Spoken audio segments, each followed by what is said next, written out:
Welcome to the A-Game. I'm Abigail Watkins. And I'm Allie Powell. On this week's episode, we will give you updates on all your App State sports, preview women's golf, and sit down with an App State student who was at the football game last week.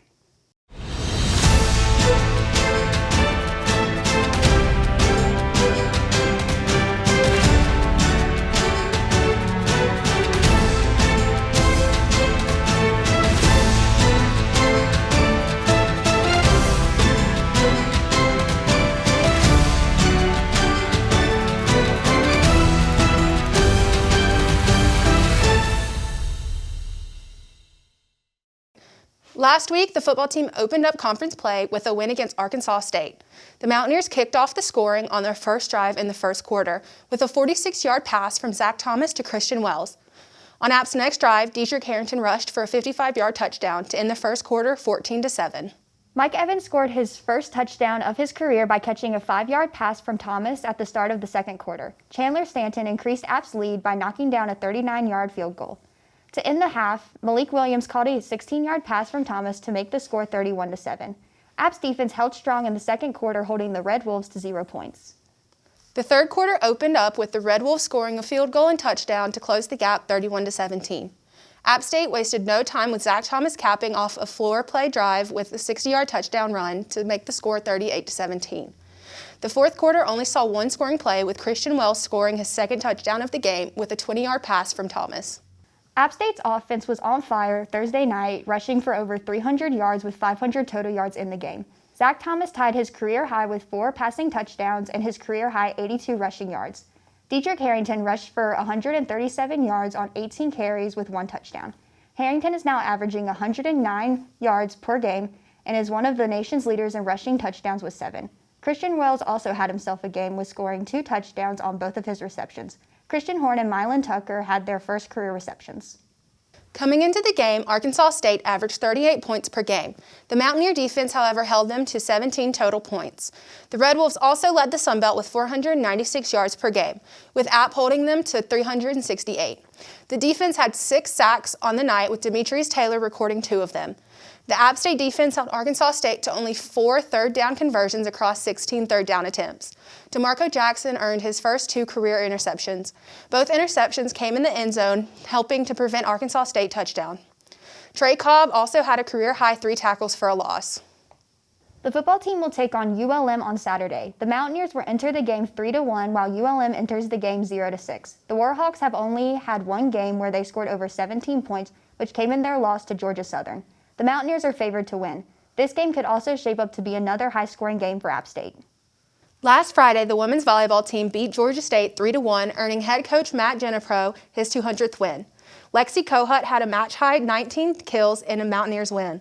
Sam Bickley almost had a double-double, recording 39 assists and 9 digs. Emma Riley had a match-high 27 digs for App. App went on a 7-1 run in the first set to move their lead to 13-6. Later on in the first set, the Mountaineers pushed their lead to 11 over the Panthers at 23-12 before App secured the last 2 points needed to win the first set 25-15. The second set went back and forth for the first half until App went on a 5-0 run to get an 18-13 lead.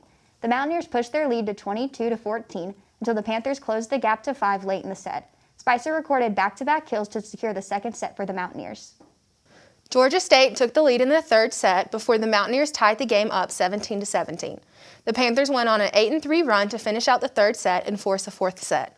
The fourth set saw the game stay tight throughout, with the Mountaineers taking a late lead 22-20. The game quickly went back to being tied at 23-23. Spicer saved App with a kill on the set point to tie the game back up 25-25. App State lost the lead before scoring 3 straight points to clinch the win 28-26. The teams were back on the court the next day for the second and third games of the 3-game series. The Panthers took an early lead in the first set at 7-2 before App scored 5 straight to tie it up. The game went back and forth with the teams tied at 23-23 late in the set. The Panthers scored 2 straight to take the first set 25-23.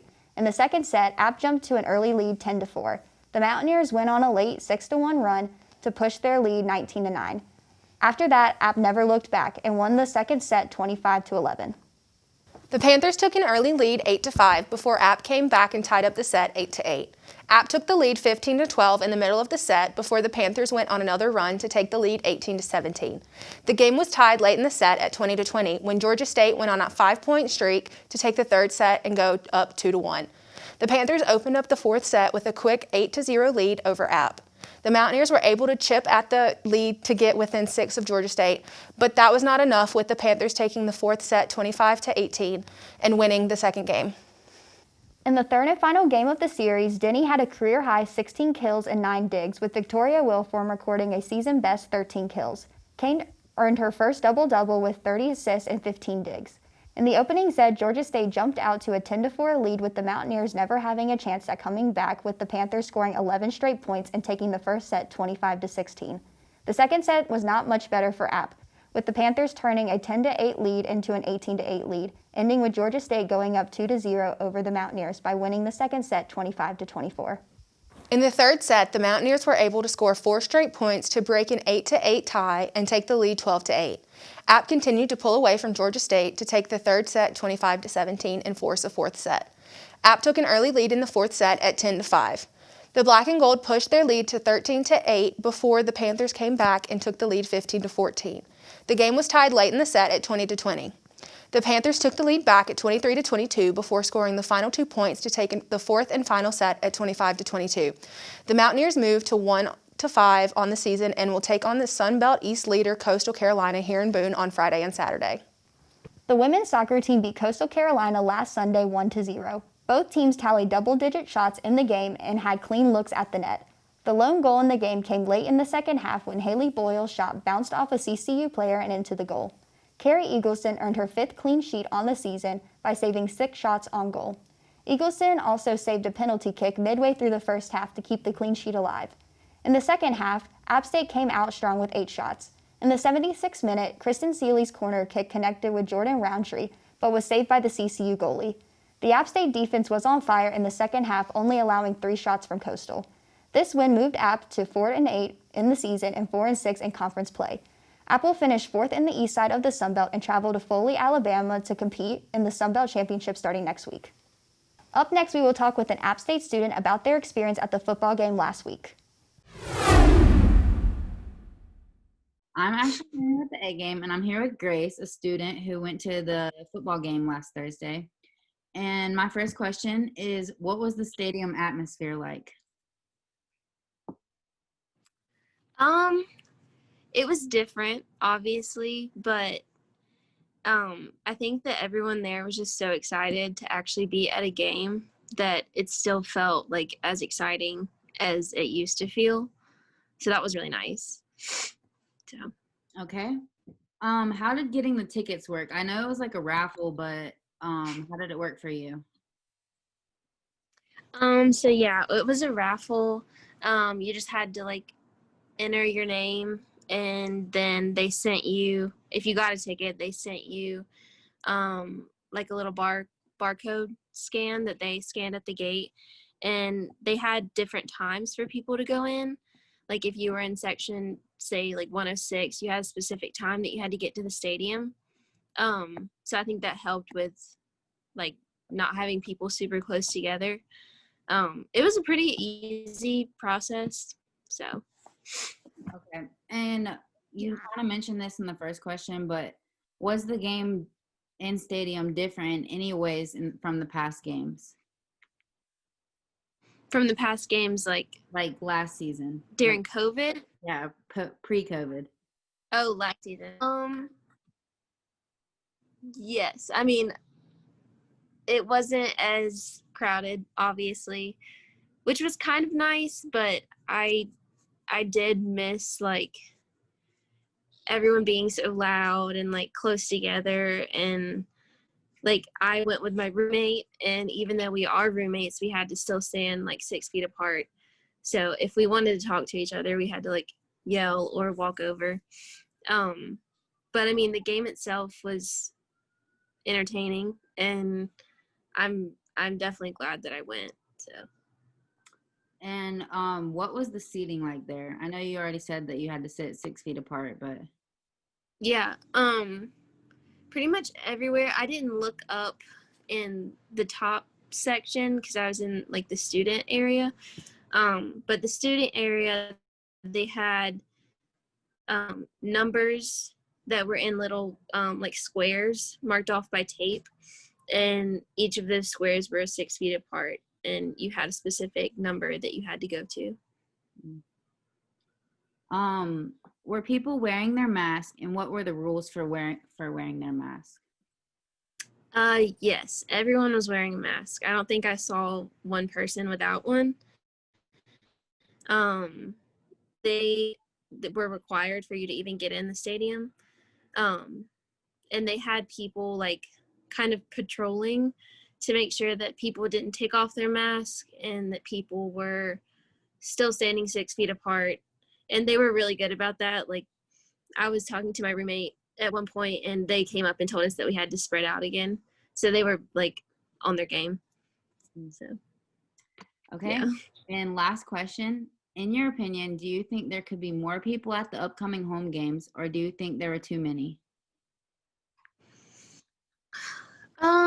I definitely don't think there were too many. I don't know if I would feel comfortable with like more being there. I feel like it was just the right amount. Like, they didn't have people sitting on the hill, or like, yeah, I don't know. There weren't a lot of people walking around. So, I mean, I felt safe where we were. So I don't think that I would be as interested in going if there were going to be a lot more people there. I think it was perfect the way it was. So. All right. Well, that's all I have. Thank you for sitting down and answering my questions. Yeah, you're welcome. Welcome back to the A Game. The men's golf team finished their 2020 season with their 4th consecutive top 3 finish at the Bash of the Borough in Georgia. App finished 1 under par, tying Francis Marion for 3rd place. Timotheus Trito Tamardi led App State with his 12th top 15 finish at 11th place with a 1 under par. Tamardi had a season high of 13 birdies in the tournament. Dylan Lukes finished the tournament with his lowest round this fall at a 69. Lukes finished the weekend with a 218, which saw him earn 15th with a 2 over par. Johnson and Harrelson tied for 21st with a 220 each. This was Johnson's 5th top 25 finish and Harrelson's best finish for his career. Jake Lane and Justin Morgan rounded out the team of 6 by tying for 29th with a final score of 223. The women's golf team will look to tee off this week for the first time in 7 months. They will tee off in their only event this fall at the Terrier Intercollegiate hosted by Wofford in Spartanburg. The field consists of App State, the Citadel, Coastal Carolina, East Tennessee State University, Wofford, and Chattanooga. Each team will be in groups of 2 or 3 from their school to compete due to COVID-19 regulations. Melanie Chong, Carrie Catherine Gaiman, Kayla Ward, Abby Bolt, and Moggy Adamczyk are the starting 5 for App State. The teams will play 36 holes on Monday and finish on Tuesday with an 18-hole final. Look out for Chong, who is back after redshirting last year. Chong has 3 top 5 finishes in her career, as well as an individual title at the Lowcountry Intercollegiate back in 2018. Another name to watch is Abby Bolt, who won an individual title last year at the Judiclua Cup. Head coach Heather Brown stated that the most important aspect is to keep it simple, make pars, and avoid big numbers. Up next, we will look at our Mountaineer Spotlight for this week. This week's Mountaineer Spotlight is App State football's Zach Thomas. After redshirting in 2016, Thomas played in 4 games as the number 2 quarterback in 2017. He went 6 for 10 for 33 yards and rushed 8 times for 45 yards. In 2018, he was named Sunbelt Offensive Player of the Year and second team All-Sunbelt. He played and started in 12 of 13 games. His first career start came against Penn State, where the team lost in overtime. Over the season, he threw for 2,039 yards at a 62.6% completion rate. He had 121 touchdowns with only 6 interceptions and rushed 92 times for 504 yards. He was one of 5 FBS quarterbacks with 20 passing touchdowns and 10 rushing touchdowns. Thomas was also named as the MVP in the New Orleans Bowl in 2018. In 2019, Thomas was named to the first team All-Sunbelt by PFF College. He threw for 2,718 yards and 28 touchdowns. He rushed for 7 touchdowns and only threw 6 interceptions. He led the FBS in red zone touchdowns rate at 44.4%. This season, he was placed on the watch lists for Maxwell, Davy O'Brien, Manning, Unitas, and CFPA National Performer of the Year awards. He was named the Sun Belt Preseason Offensive Player of the Year. He was also named Preseason First Team All-Sun Belt by the league's coaches and media. In last week's game against Arkansas State, a season-high 69.6% of passes with 1 interception. He threw for 216 yards and 4 touchdowns, tying his career best. He had 82 rushing yards for 1 touchdown, which came from a 60-yard run. Keep an eye on number 12 as Thomas looks to lead the Mountaineers to another Sun Belt championship and their 6th straight bowl game win this season. That's all the time we have this week. I'm Abigail Watkins. And I'm Allie Powell. Be sure to follow us at the A-Game Sports, and we will see you next week on The A-Game.